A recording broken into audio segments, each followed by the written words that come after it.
Well, it's my final day here in North Norfolk. Still rather cloudy, but been for a lovely walk to Burnham Overy Stay this morning, and en route we came across a lovely tower mill. So I thought before I go, I couldn't leave Norfolk without painting a lovely mill, and a lovely black tower of the tower mill at Burnham Overy is absolutely fantastic. It's I'm going to put some atmosphere in there, so I'm working from a sketch, so let me lead you through it.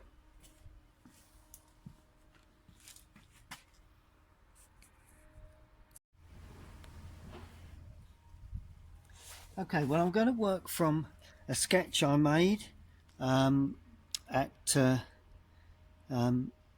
along the road, and quite a simple subject really. I'm going to put some drama and atmosphere into the painting. Shouldn't take that long. It's a lovely composition, so I suppose I'd best get started. Well, when you look at a subject like this, you need to have a clear indication where you're going, and I'm going to damp the sky across the top. Now, the interesting thing about this is the sails are white. Okay, so that can present problems. Some people use masking fluid, but in this instance, just damping some of it, but I'm leaving the white sails on the outside edge of the mill, and the cap, of course, will, although they are white, will actually be darker than the sky itself. Okay, so I'm coming right down. A little bit windy, wind's getting up a little bit here, which is not unusual this time of year. Okay, now sky, bit of drama. Cadmium yellow,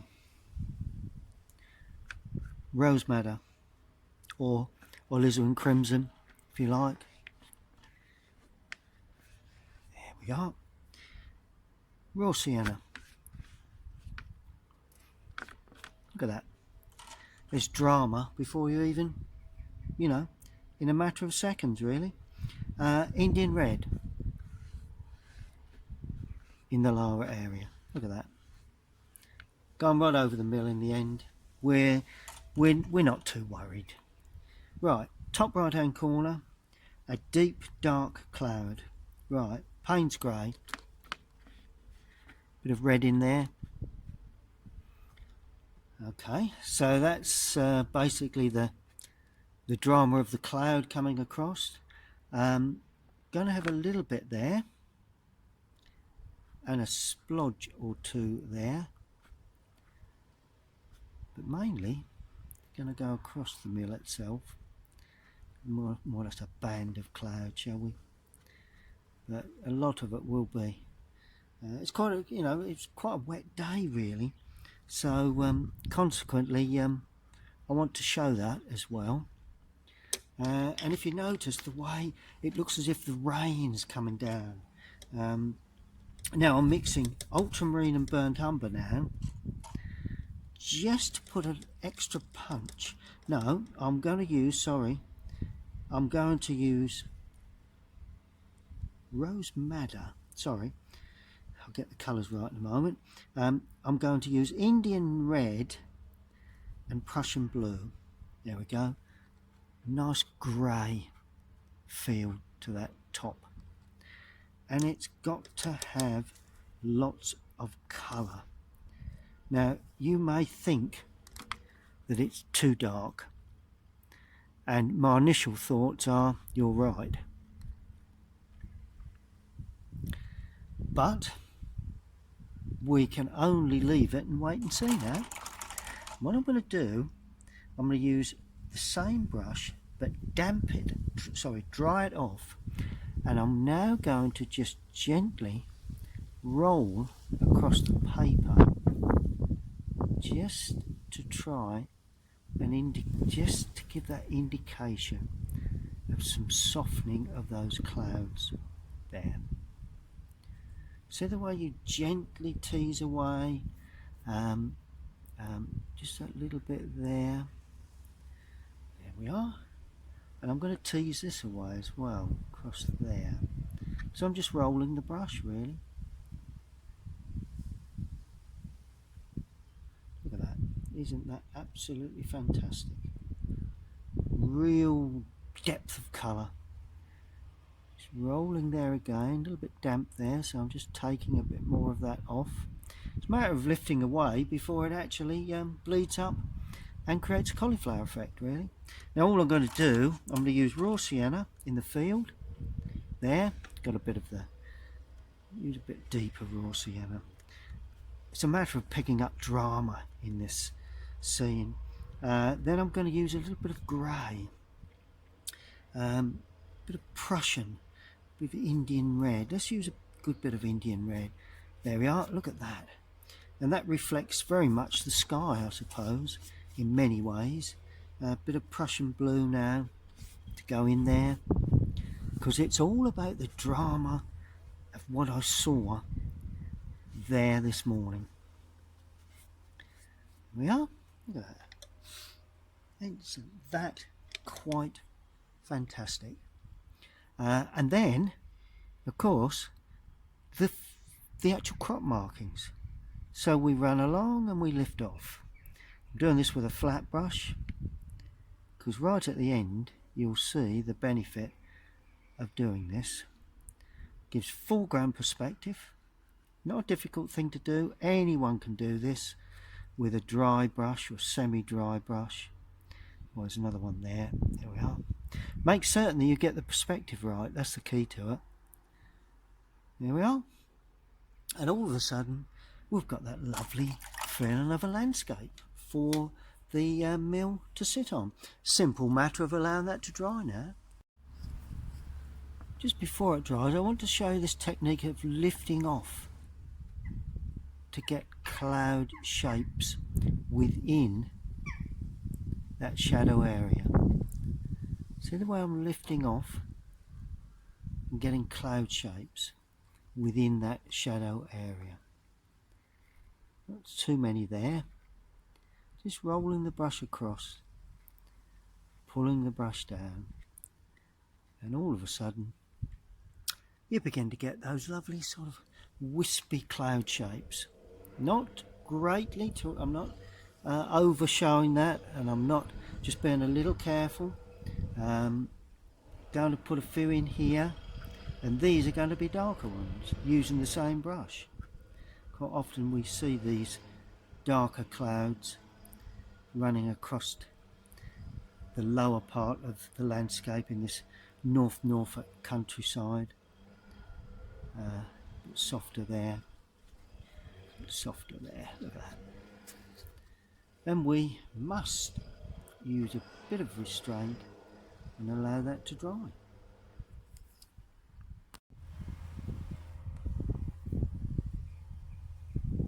Okay, well the sky is dry, so really it's a matter of getting in the mill and everything else really. And I'm going to use a large rigger for this, because the idea is to pick up light coming from the back, so it's got to be sort of in semi-silhouette. Wind's got up again, so I'm going to have to clamp this down a little bit harder. Try and get, that's it. Let's just attend to that for you so you can see where we're going. It's the joys of painting outside, which I love to do. Okay, right, what are we going to use? Well, I'm going to use Indian red, Prussian blue. Those are going to be my base colours for this part of the well, most of the picture really. I will be adding other colours as I go, but I'll explain all that as I go, as I say. And okay, right, first thing we're going to do, we're going to pick up the mill itself, the actual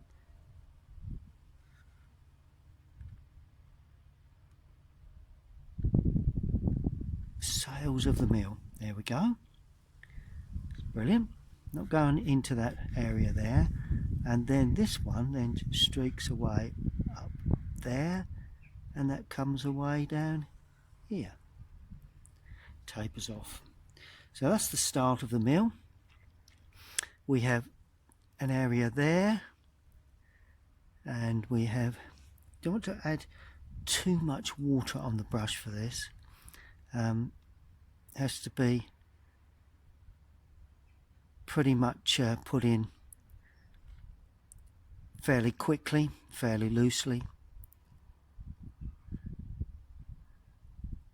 Otherwise they look a bit over heavy for, I mean, the times that I've actually painted sails, and they've not sort of looked too good. So I'm not counting how many sections that is left to the more dedicated artist, if you like. I'm just trying to get an impression, you know, for an artist that's looking for fine detail. Then obviously the sections, the quantities are very important. So that's the sails. Not a bad idea to get those in. Let's put one more on there. There we go. Now I'm going to do the cap of the mill. That's also white. And we've got the round on the top. These caps are very sort of Dutch-esque. That's what I'd class them as. They sweep out like that. And if you notice, I'm painting over the sails because, quite frankly,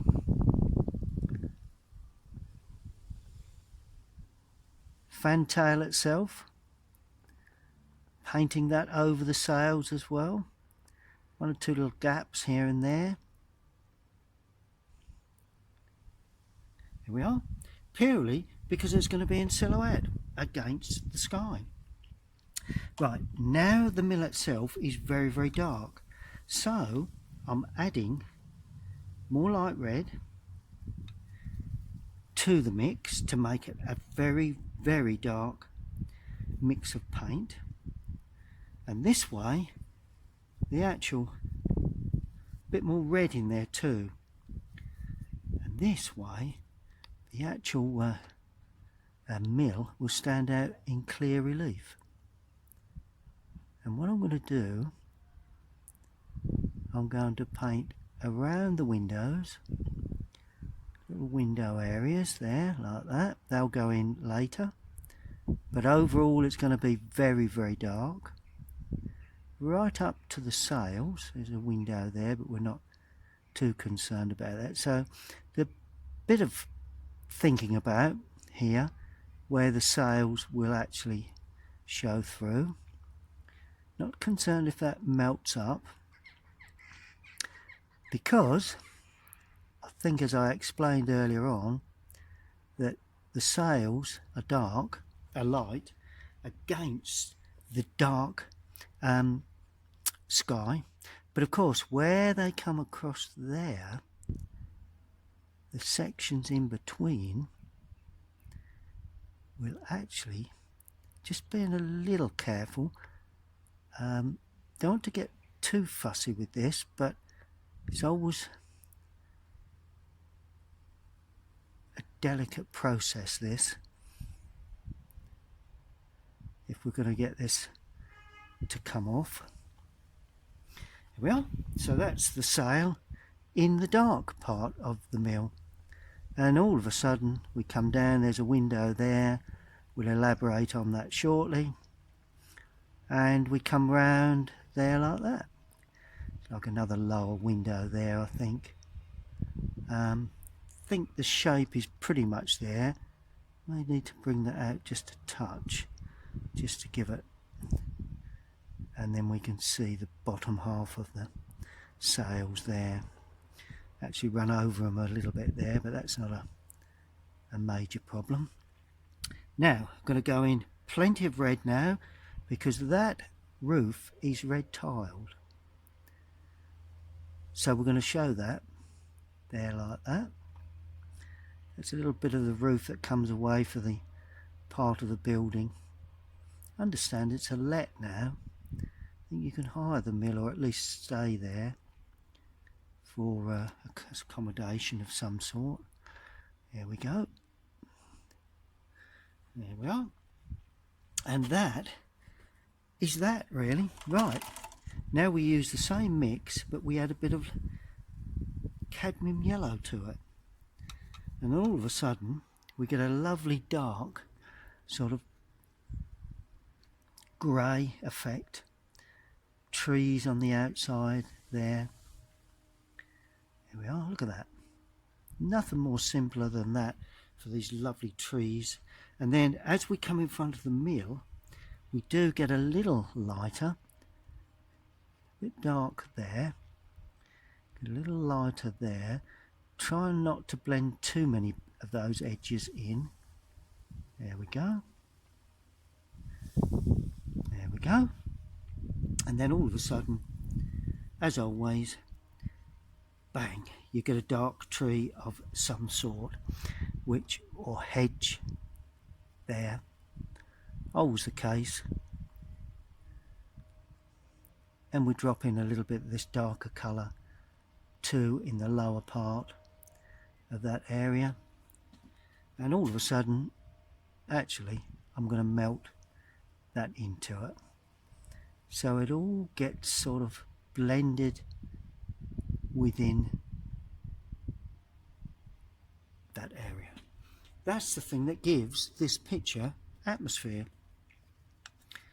Ah, lovely. Right, bit more yellow now for this part to give it a little bit more of a green area. Just use the shape of the brush to produce the lovely hedging, you know, cools and lights and darks. Brilliant, look at that.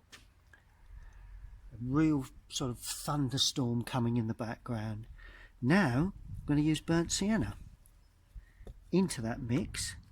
Just cleaning the brush a little bit. What about raw sienna? There you go. Raw sienna, burnt sienna into the mix.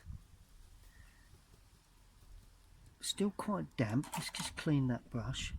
So I don't want too much water on the brush because burnt sienna, there you go. That's the sort of autumn. I mean, it is autumn, so we've got to show that to a certain extent. And here we go with these lovely old trees. Look at that. Quite simple to paint, really. Look at that. Let's go in a little darker now. A bit of blue in there. Because after all, they are in silhouette, really, or semi-silhouette, like that. There we go. And even darker now. Burnt sienna, Prussian blue. I know that look a bit green, but quite open at the top, like that. And now we're going really dark to try and get the more dense areas there. Just put a bit of density to that, then a bit more openness again in the lower part, you know, because that's what these trees are like. A bit of density here and there, a little bit open, and then finally plenty of blue, a bit of red for a bit of hedging that's actually standing underneath as such. There we go. And of course this has got quite a chunky trunk to it, so we can just soften that. And then this is actually a combination of 3 smaller trunks, just a different sort of tree really. Just bring that down a little further. Do we need, well, I don't know whether we need, just to show some branches there, perhaps a little branch or 2 there, Just a little branch coming across there. Brilliant. We'll allow that to dry. Okay, now I've just painted in raw sienna with the brush running across there like that. Get a nice soft effect. And just before it dries, I'm going to paint a little bit of distant land. See the way I'm dropping in some distant land behind those trees? There you go, look at that. Right, now as I work forward, I'm going to add burnt sienna in the mix to try and get a bit of atmosphere across this landscape. There we go, look at that. Right, then we go with Indian red, drama, sweeping across one or two pieces of just one or two spots of rain, I think, is just begin to come, so we need to bash on. We get this down quite quickly. A bit more red in the mix now. Need to get a bit of drama in the foreground, but I can feel spots of rain that will completely cause us major problems if we leave it to settle on this. So let's just go through there like that. It's that atmosphere that we're looking for, and light red, Prussian blue, Indian red, sorry, Prussian blue, and there we go. Nice bit of softness there. Well, need this to be coming in there like that, and a little bit there perhaps, just to create that, leave a little bit of interest where that mill is, and a little bit there where it's dry. Nice to have that. Then just before it dries, we need to pick up some dark, going to use Indian red almost on its own, and where we have these crop markings, I'm going to drop Indian red in there, sweep that away. And we don't take crop markings, we don't take right up to the distance. They get smaller as they go away. Quite a uneven sort of mark, and then we finish before we get to the distance. And they're just more or less sort of blobs of paint really. And that all helps to tone in with that roof.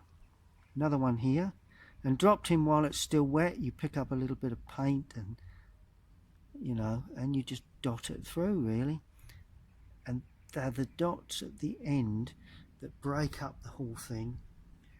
More Indian red, another one there, dragging the paint through. You don't see a great deal, and all of a sudden a couple of little dots. That's superb. There we are, and a bit more Indian red again, just while it's still damp. I think there was another one somewhere there. Losing track now is where these crop markings were. Another small one running away there. Look at that. Now that is a dramatic windmill scene. Not that difficult. In fact, quite easy to produce, to be fair. You know, Prussian blue now being used to just enhance one or two of them little patches. Just a bit too much water on that. There you go. Because I want to show one or two little marks in between. Swipe that through. See that Prussian blue going in there now? Just in the foreground, because I want to show that there is a bit of shading. There we are, see that blue against the red? Always a good combination. Not too much light around the outside edges. Always a brilliant combination. Still waiting for those sails to dry in the centre there. But while that all dries, we'll sit back and contemplate our final process. Good, well, virtually there really. Just about drying.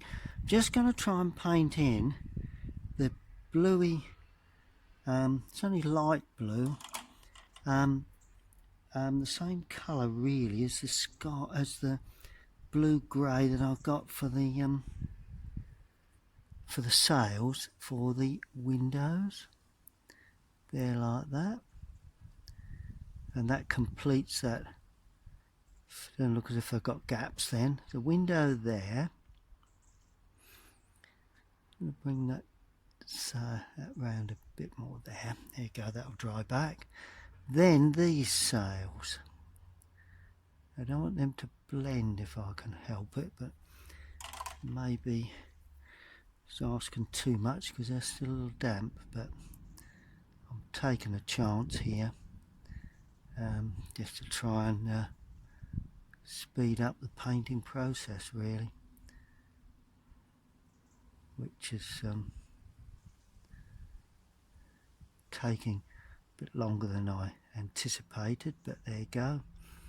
And that pretty much is how you paint sails that are actually in the just lift those off a touch with a brush. There we are, because they begin to blend a little there. That's better. But that's all it is. Lights against darks, darks against lights. There we are. No need to get fussy. There may be one or two areas that perhaps are not quite dark. I mean, there is an area there, there's an area there, with an area there. Can get rid of those light areas if you wish, but that's the way you paint those areas. Now, last thing, when I was walking this morning, I actually saw a lovely old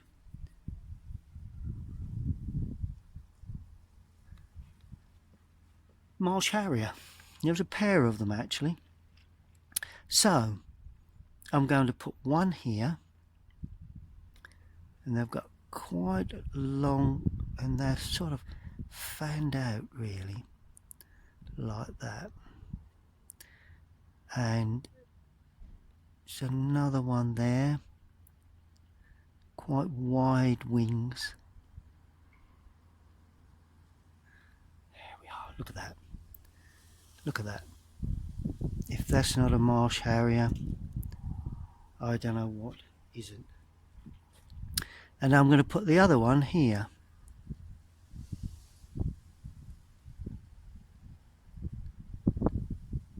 Like that. So marsh harriers near Tower Mill, Burnham Overy. And with this very dark paint, I'm going to sign it. And that's going to be signed in this bottom corner, in my normal signature. A bit more moisture required to get the steed in.